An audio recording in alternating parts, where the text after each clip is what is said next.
Well, good afternoon, evening, everyone. I don't know what time of day it is at right now, but good evening. It is 8 p.m. Monday. And welcome back to another episode of MsG's Ladies Lounge. I am your host, Gwen Finley. That's me. All right, I'm so glad to be here with you again today, and I hope that you all are having a wonderful day and you're excited about this show as I am. I have a wonderful guest, and I want you to make sure that you take a moment and share, tell your friends, tell your neighbors, go to that button, hit share. Let them know MsG's Ladies Lounge is on live, and we're getting ready to chat with my guest today, Dr. Omega Wilson. Before we get started, I like to always start with a word of prayer, and then I'll read her a portion of her bio, and I'll bring her on so that she can tell you the rest of her story. So again, just hit share. All right. Father, we thank you for this day. We thank you for everything that you've done and everything that you will do. We thank you for giving us another opportunity just to say thank you. We thank you for another opportunity to gather together in the lounge and to just have a wonderful chat about the goodness that you have been doing in the lives of others. And I pray today, God, that you would bless those that are watching, bless those that will catch the replay, even bless my guests on today in a mighty special way. In Jesus' name, we thank you and we say amen. All right, so listen, I'm excited to have with me Dr. Omega Wilson. She is a wonderful educator, retired at this time, but she has still not put the torch down. She is still working to help other educators. And we're going to talk to her a little bit about that on today. So let me just give you a little brief history on her bio, just a little bit. And a cool thing to start off her bio, this is the week of her birthday. So when she comes on, make sure you just give her the streamers and all of that and say, happy birthday. All right. So she is the youngest of three daughters.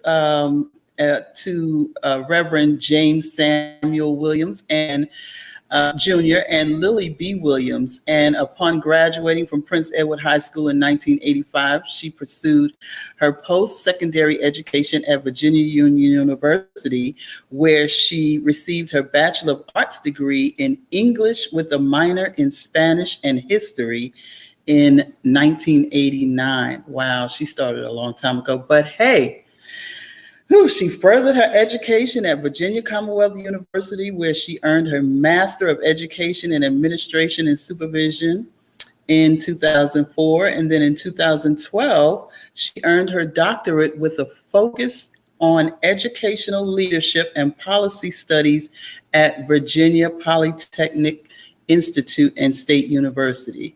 There's just so much here to read, but I'm going to skip down a little bit. In 2013, she became the director of high school education in Henrico County Public Schools, and she retired from the school system in 2018.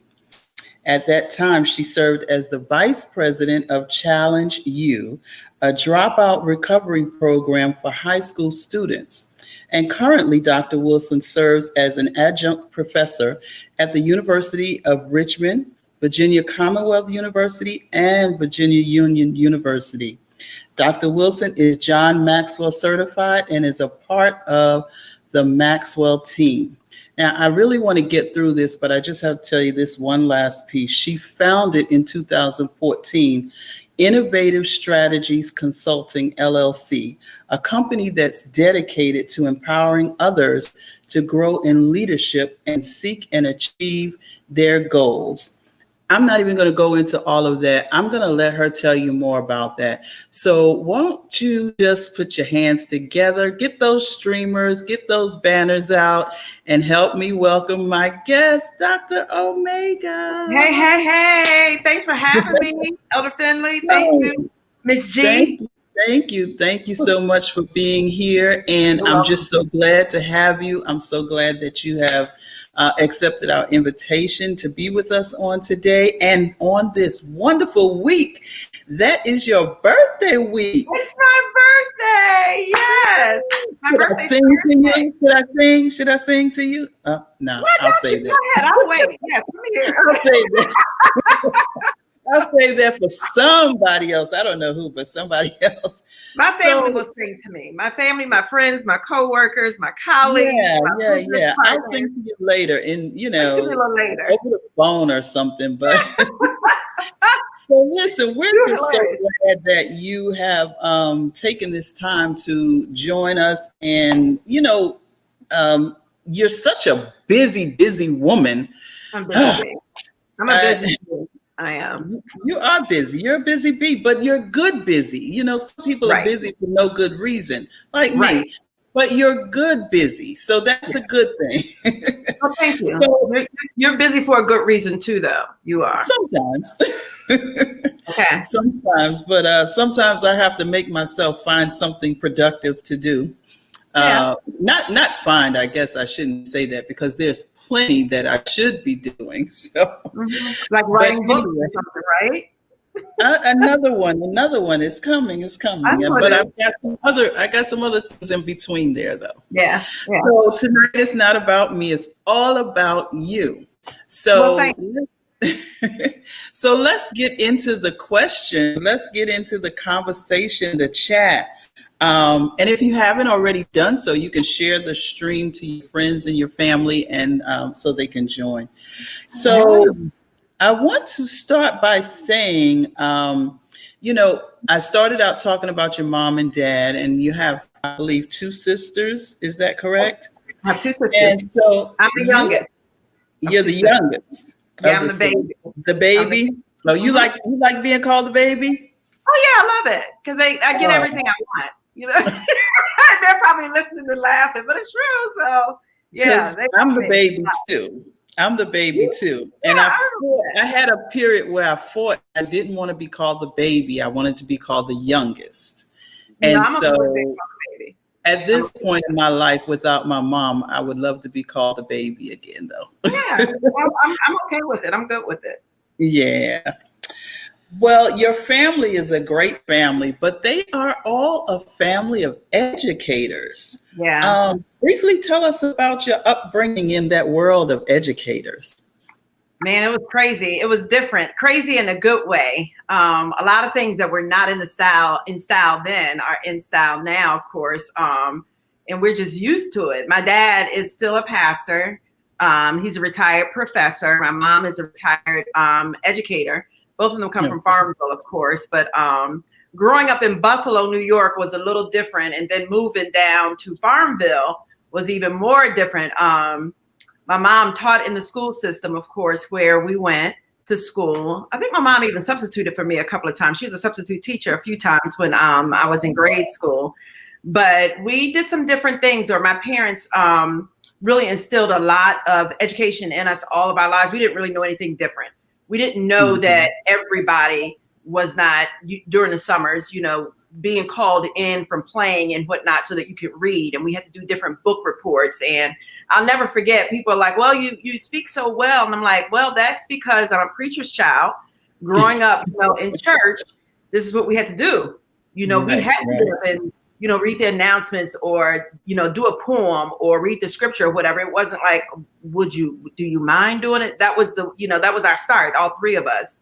But I'll never forget, when we were growing up in Buffalo, like I said, we used to have to do book reports. And even when we came to Farmville too, my parents would assign a continent to us, or, a person that we had to write a book report on. So everybody else is outside on a day every day in the summer, and they're outside playing, and our parents would call us in at 6:00 or what have you, so that we could present to the family at that time. So it was like a full audience there, but it was just, it's 5 of us in our family. Yeah. Oh, they didn't play with that. And we didn't know anything different. We weren't like, this is corny. I mean, who might want to do this? That was the base of it. My mom had flashcards all around the house, and, different Black inventors, and, all of our Black history was always on the wall somewhere, So they instilled that education in us at a very, very early age, all of our lives. That's all we've known is education, you know. Did you ever say to yourself, I don't want to do education because it was just too much? Yeah. When I went to Virginia Union, I was an English major. And it's crazy because I was an English major because I like to read and write. I didn't know what I wanted to do. Crazy part is when I graduated, I thought that I was going to be an anchor woman. Why? I thought ABC, CBS, or NBC was going to call me. You know, They still may. Huh? They still may. They still may. I mean, Shelby Brown does. Channel 6 has called me. They called me last year, remember? But it's crazy because my mother told me the entire time I was at Virginia Union, take education courses. Take a few education courses. You never know what you're going to do. So the really, really crazy part is I didn't listen, of course, being stuck in my ways and stubborn. I didn't take any education courses. Well, when I graduated from Virginia Union, I didn't have a job. I had to move back home. And I was a secretary at a faculty. Yeah, I mean, at a factory. I was a secretary at Stackpole in Farmville, living at home with my parents, you know, and that was a different experience because at that time, of course, all of my sorority sisters and all the people I went to school with, they all had jobs working with Fortune 500 companies. And here I am. There's nothing wrong with it because it pays off now, my skills and everything. Right. But I didn't go to school to be a secretary. So I had to be a secretary for a few years, but then I got a call. My parents hooked me up with somebody in another school system, Buckingham, actually. No. Goochland. And the lady was like, hey, we need a board sub. And I'm like, I'll take it. The money sounds good. I'll take it. Yeah. So that was my first, that was me diving into education. But I told my parents, my mom, when I was in undergrad, I said, I will never teach. I'm not teaching those bad kids. It's no way, because during the spring break, during winter break, on the holidays, I would come home and substitute. My mother had another hookup. I would substitute. So I'm like, I'm not doing that. I'm not going to school. I'm not going to do that. You know, be careful what you're not going to do. Be very careful. You know, I didn't know I was going to be a teacher. I didn't know I was going to be an assistant principal. I didn't know I was going to be a principal, director, vice president. Needless to say, I didn't know I was going to be an entrepreneur. On my bucket list, and it's still on my bucket list, I want to be a mortician. So yeah, you've been saying that for a couple of years. I'm still saying it. Brian Wilson knows. Brian Wilson in Richmond, Virginia knows that we will open Wilson and Wilson funeral services. He knows that. Okay. He's waiting on me. He's waiting on me. Well, I'll tell you a little secret. You know, when I was young and I thought about what I wanted to do, I always wanted to be an elementary school teacher. Oh. Yeah, and my life didn't go anywhere near that. It just didn't happen. But I ended up, you know, in nursing, but I still worked with kids in pediatric, you know, nursing and all that kind of stuff. But I thought I was going to be an elementary school teacher. That was like my little dream when I was younger. Just didn't happen. And it was, you know, just probably I really hated school. So I don't know why I thought I should be a teacher to anybody because I hated school. Yeah, I didn't mind learning, but I just hated school.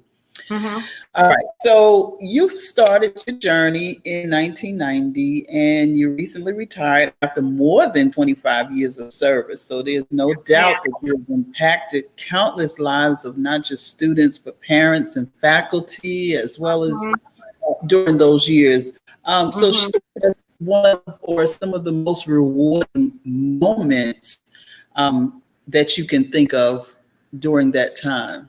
Yeah, I can think of quite a few, to be 100% honest with you. I think that what's most rewarding to me even today is when students come back to me and they say, I'm in education because of you. Thank you for believing in me. Thank you for, you know, paving the way, or just thank you for not giving up on me. Thank you for seeing something in me that people didn't see. So it's not just with teaching, but I can't even begin to name the number of students who have stated that they're in education and administration because of me.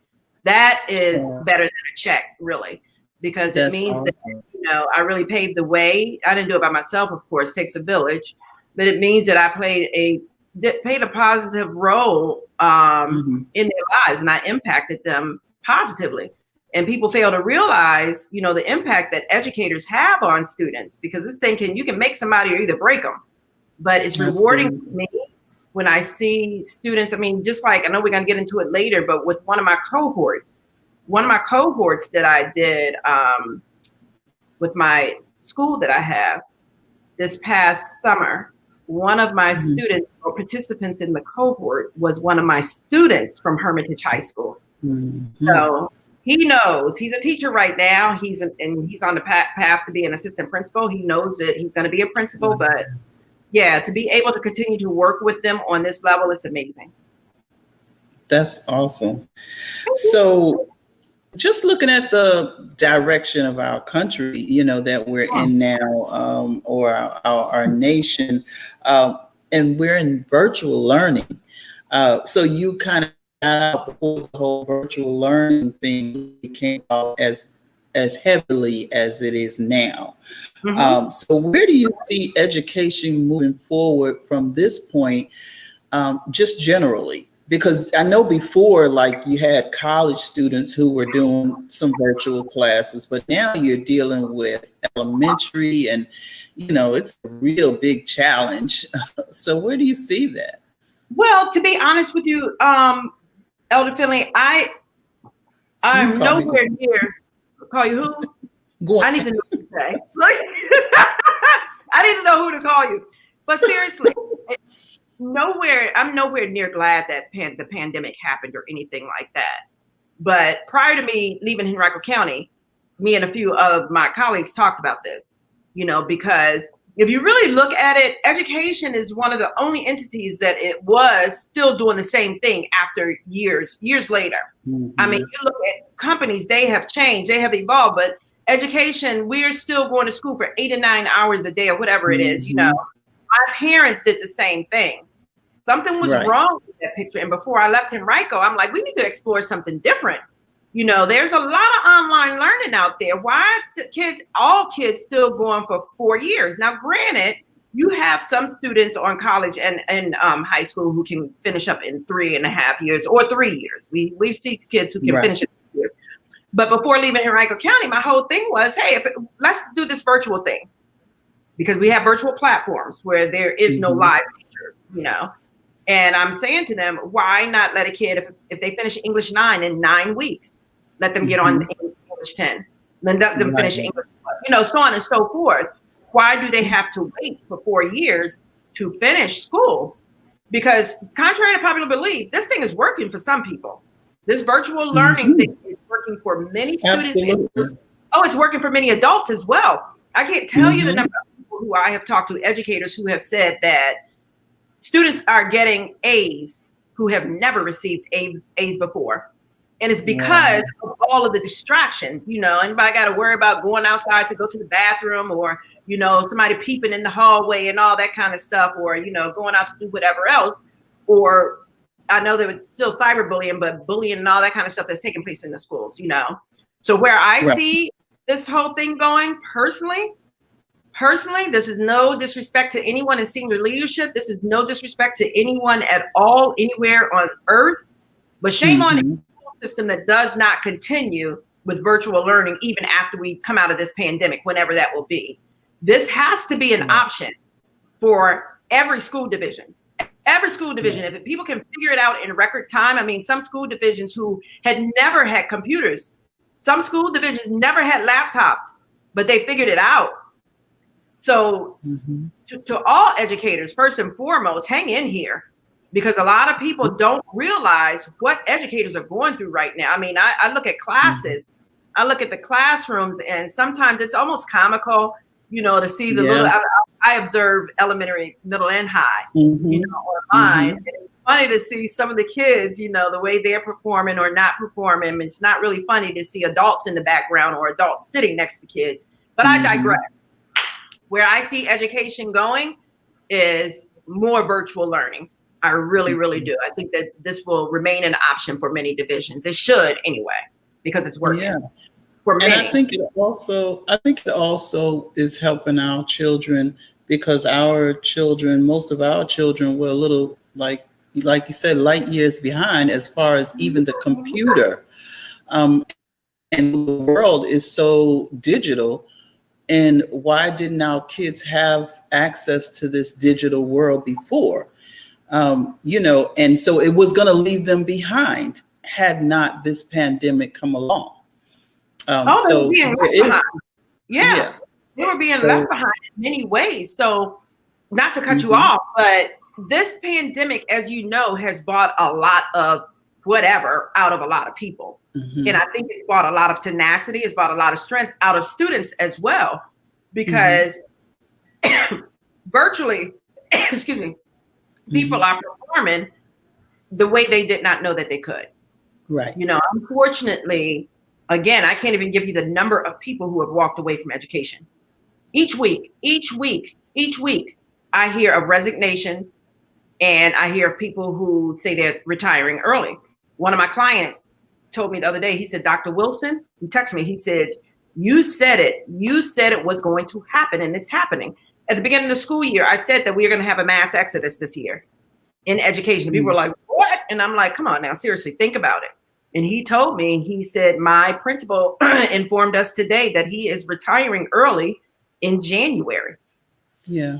Do what you have to do. But I've never seen, I don't think I've seen I've seen many principals leave during the year to be promoted or, whatever, but to fill out. And that's what I was going to say, because it's okay, because he's opening up a spot for somebody else. Oh yeah, it's okay. Not only is he opening up a spot, but he's doing something for his mental health. So you have to do what you have to do. And that's no shame on anyone who has retired or resigned. This thing is a bear. So if you have to retire, resign, do you. Whatever's going to keep you sane and sound in 2020 and beyond, that's what you have to do. Absolutely.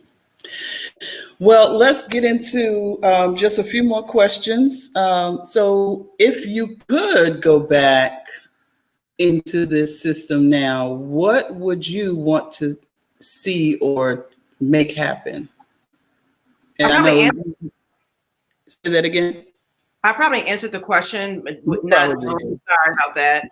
But I think if I could go back, I would really encourage school systems, not just one school system, but encourage educators to do something along the lines of what we're doing right now virtually, so that, and a lot of school systems were prepared somewhat for virtual learning, because even Henrico, I think Henrico was the first division in the country to have the one-to-one initiative for as large as it is. That is, I think there was another division in Florida. Yeah, Henrico started like in 2000. So Henrico, the educators they're fine as far as the instructional part is concerned. And it's a bear and it's a beast and all of that, but still no one was prepared for the mental portion. That it's really strenuous. It's a lot, because I was talking to somebody today, and they did not understand that many educators are working around the clock. It was easier for educators to, at 4:00, walk out the door and maybe leave your laptop or come back tomorrow and grade those papers. But these people are working around the clock. I see them working around the clock. Somebody sent a text at 3:00 this morning, and I'm like, are you kidding me? Not in a bad way. But that's happening in a lot. That's happening in a lot of arenas. I'm sorry to cut you off. That's happening in a lot of arenas, because even in my field, the medical field, and I'm in home care, but we only service during the day. But we're getting calls all day, all night. It's just text messages, as you said, and emails. It's just coming through, because there's so much going on in this pandemic that you have to not just be a teacher. You have to not just be a nurse. You know what I mean? You have to kind of become almost all things to all people, because these people need us in so many more ways than just one now. Yeah. And on the flip side of that, I'm going to give educators their kudos, kudos to them and shout out to them. because I'm contract out with several divisions throughout the country. And as I continue to tell senior leadership when I meet with them and the principals as well, it's almost like many of these educators have done this before. Because, I mean, some of the times the kids are not orderly and they're not doing what they're supposed to. I've even seen some kids drawing on the screen during the presentation, and I'm like, are you kidding me here? You know, but the teachers are maintaining under all of this pressure, So hats off to them. Yeah. They're doing better than what they think. I know there was a video. There was a video going around, and it was a little bit crazy. It was a classroom, and it was an elementary school classroom. I saw that, and the teacher's trying to teach, and there was one little boy. He was sitting there, and he was just looking. And then there was another kid. He was laying down in bed. There was another kid that was just slouched all over, whatever. And then a naked person rolled up in the back of the camera. Did you see that one? I saw it, yeah. Yeah, I think I've seen all of the ones. I've seen the all poor of them. The poor teacher, she just... Yeah.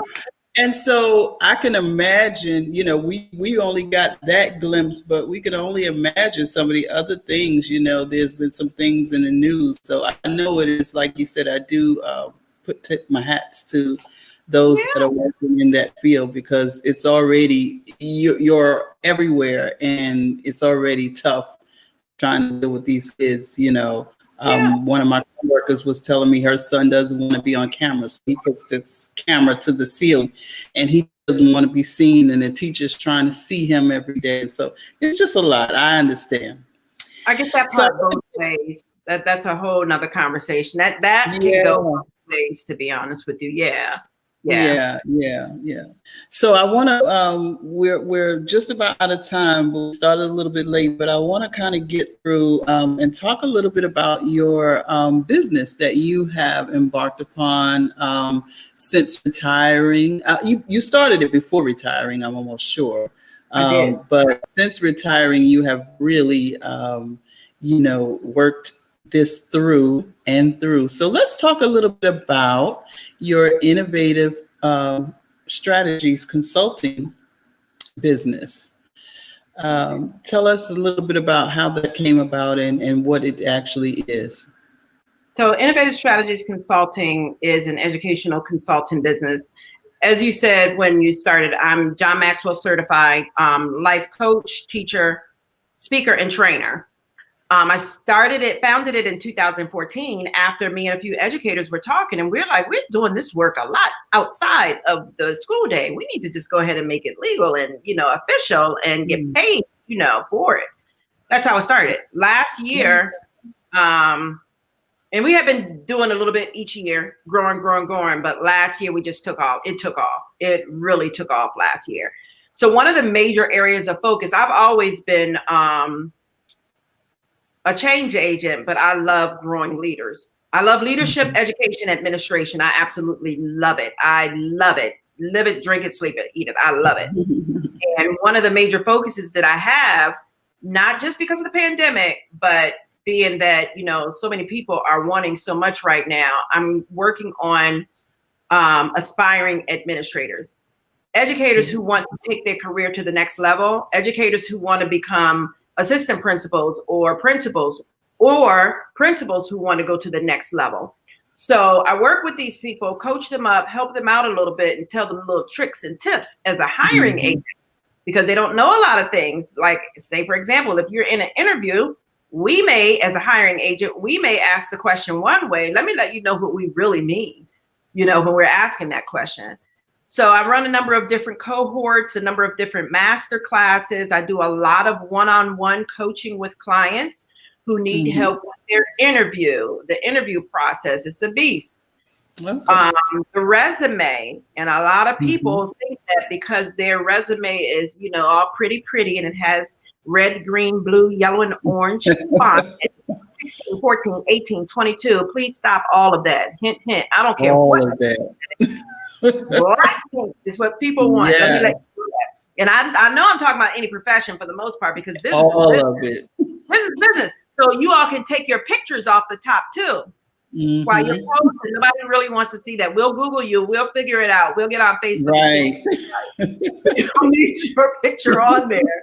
You know, I help educators or anyone who really needs help with the interview, with the resume, with landing your job. Are you doing the work?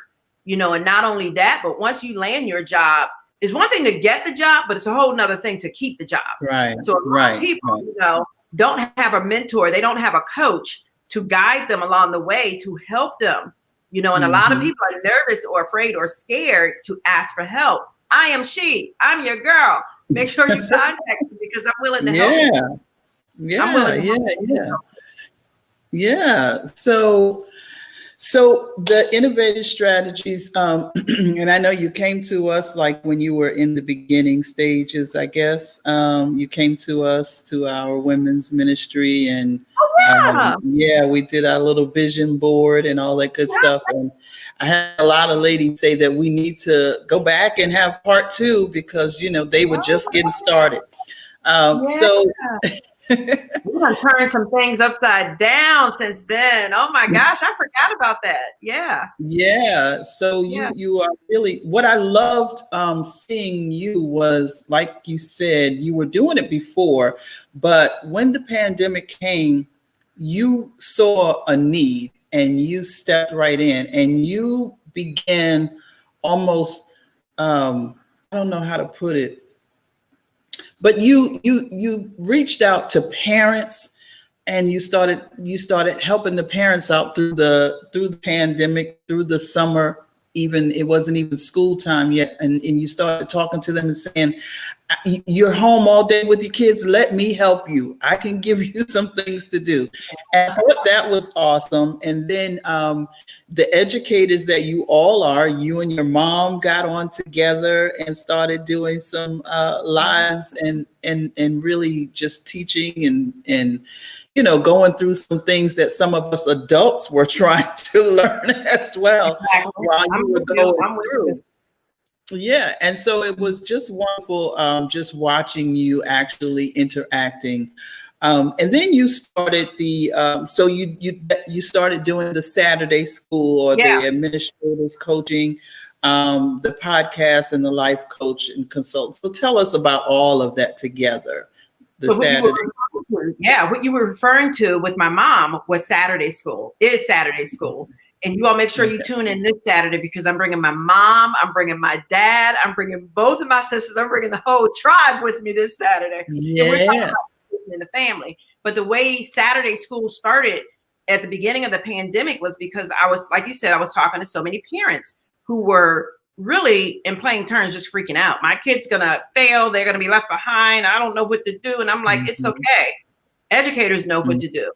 And if they fall behind, which is not a secret, gaps are widening, we'll know how to close them. That won't happen overnight, but this is what educators do. But long story short, I told my mom, I'm like, so many people are just stressed and it's just rough. People are crying and everything. What can we do? I'm like, Mom, you know reading. Let's get on and teach reading strategies. You know, well, you get on and teach reading strategies. So after reading, I pulled some educators and they did math. Then we did college and career preparedness. We did college 101. We then went to racism and inequality. So much. We talked about, you know, what school looks like, blah, blah, blah. So most every Saturday at 12 o'clock for 1 hour, I bring on a guest for Saturday school. And it's just, you know, things that you should know. The podcast, of course, was because of so many demands. Educators are asking me, you know, do you have any podcasts? Do you have a YouTube channel? And I'm like, I never really thought about that. I haven't put my YouTube channel out there yet because it's not all ready or right or whatever.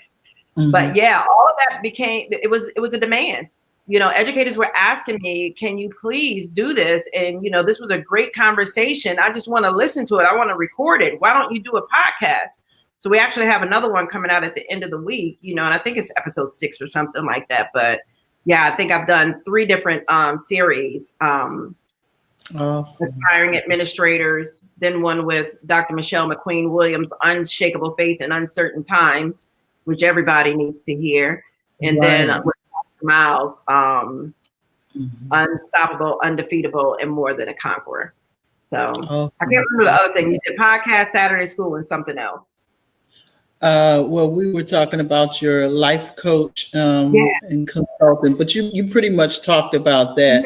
But I wanted to ask you, as far as the life coach is concerned, do you only focus on education, or do you coach others? Yeah, I have a few other clients who are not related to education, because I'm a life coach, not just an educational life coach, but a John Maxwell Certified life coach. So yes, to answer the question, you don't have to be an educator for me to work with you one-on-one.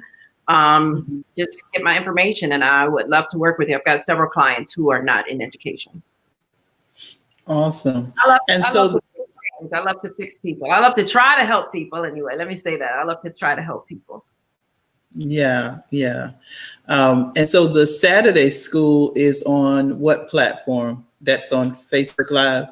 It's my Facebook Live on my Facebook page, Omega Wilson, Saturdays at 12 o'clock, from 12 o'clock until 1 o'clock. Okay, that's awesome. So you also serve as an adjunct professor, as we said, at U of R, VCU, and Virginia Union. What courses do you teach there? At VCU, special education courses for graduate level. The University of Richmond, leading and communicating, graduate level. And Virginia Union, a number of courses. That's my alma mater. So they spoiled me over there. So philosophy of education, reading and writing in the curriculum, trends and issues in education, a number of courses at Union. I love it. Yeah, I love teaching. I need to dial some things back, but I love it. Once a teacher, always. That was my next question. Like, so where are you getting all of this time? I mean, I started the whole conversation by telling you I am a busy bee. My whole family, we're busy people and we're productive, but we love to serve.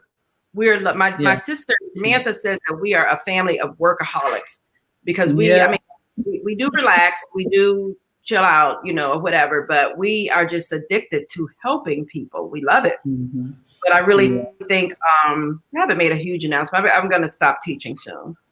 I really think. You hear how I said that? I really think. I don't believe it. I don't believe it one bit. I really am. I got two businesses, so I'm going to focus on. You may stop the teaching that you're doing now, but there will be some teaching somewhere. Yeah, I think I'm just going to teach with innovative strategies with my courses, because I have courses with innovative strategies, cohorts. Okay. And, I have one cohort that's running now. Is cohort 2 of one program. So I have an assistant principal cohort and then an administrator's lounge cohort, which I do with Dr. John Gordon, who's the superintendent of Suffolk Public School. So 2 different cohorts. And I think that's going to be all of my teaching. And I don't think that I'll be teaching on higher ed after December 31st, 2020. All right. We'll see. We'll see if you really will know what retirement means, but I don't think that'll ever happen. Well, I really want to focus on my 2 businesses. My marketing business that I have, you can inbox me for more information, as well as innovative strategies. I just really want to focus on those 2. And we can also give them your email address. You can speak it out.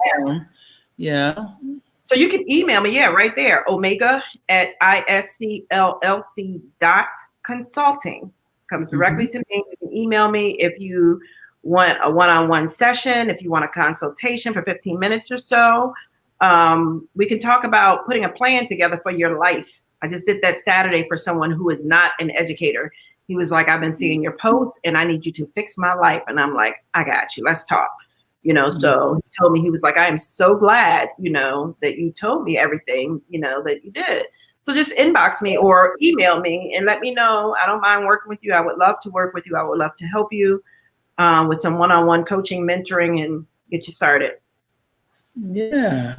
Wow. So, I mean, the conversation has gone uh, so well that we got past our time a little bit, but it's okay. Show I You did? want to do. I keep saying that, but I'm so glad that you joined me on today. I'm hoping that people will catch the replay and and see and hear the things that you're saying as well. I'll be posting it some more because there's so much that you can deposit into people's lives.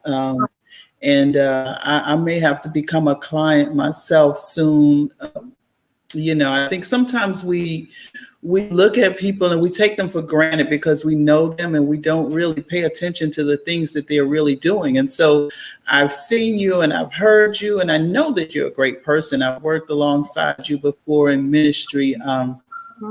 But now I see that what you're doing is just so relevant for today's time.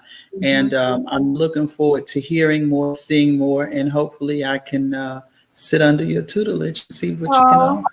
Thank you, Gwen. I really appreciate it. That really means a lot to me. You know my number, so yeah, let's get it done. Let's get it. Yeah. It means a lot to me. And sometimes people don't realize who they have right there at their fingertips. Absolutely.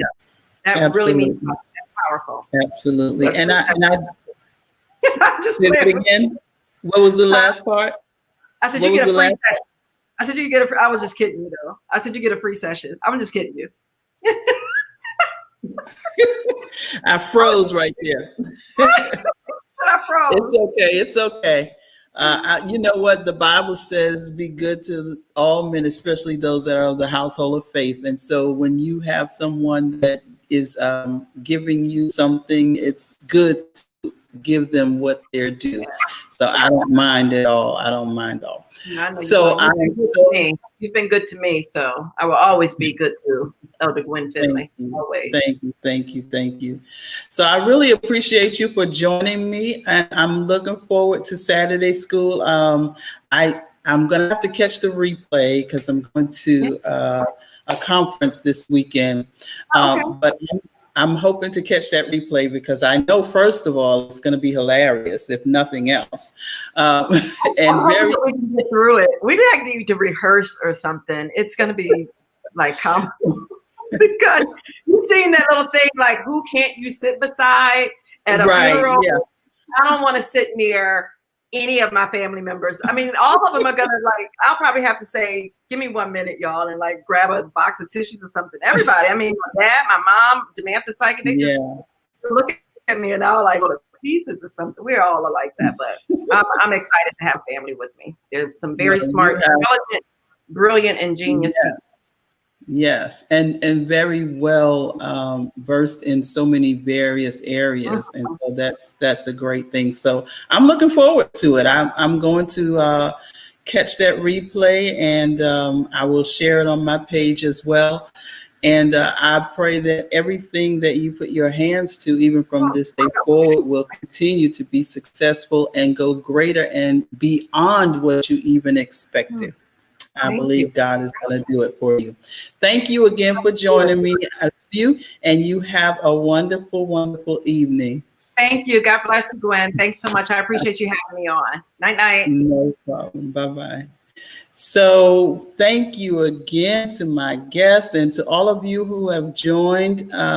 Thank you, Reverend Miles, Superintendent Pastor, Apostle Bishop Miles. Thank you for joining us on today. Thank you, all those that have joined. And I pray that you will press share. It's not too late to press share and just share this with your friends and your family, because Dr. Omega has given us some great nuggets, even just talking about the school system. Most of us, if you don't have children, I don't have children, but I'm so concerned about what the children are dealing with. I have family members, I have friends, and so I love to still hear about it and do whatever I can just to be a part of the school system. I recently went to a couple of different sessions with the Richmond public school system because I don't even live in Richmond, but you know what?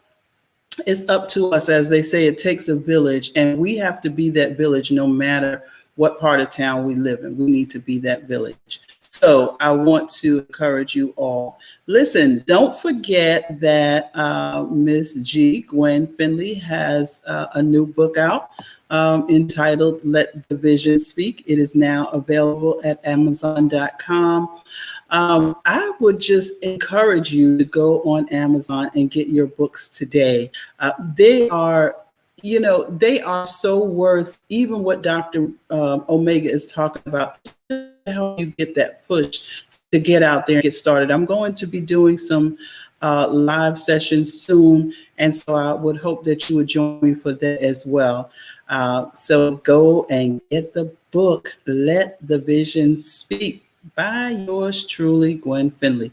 I was going to put up a picture of the book so you can see it. I think there it is. Let the Vision Speak by Gwen Finley. So again, thank you all for joining us. Join me again on next week. We'll be back with another great guest. I want to thank again my guest today. And I had some things and I forgot to put them up. She's got the Aspiring Administrators podcast. She's all over the web, just encouraging and inspiring people. So make sure that you just check out the replay if you missed it. All right. Love you all. Have a great night. And remember, God loves you. I love you too.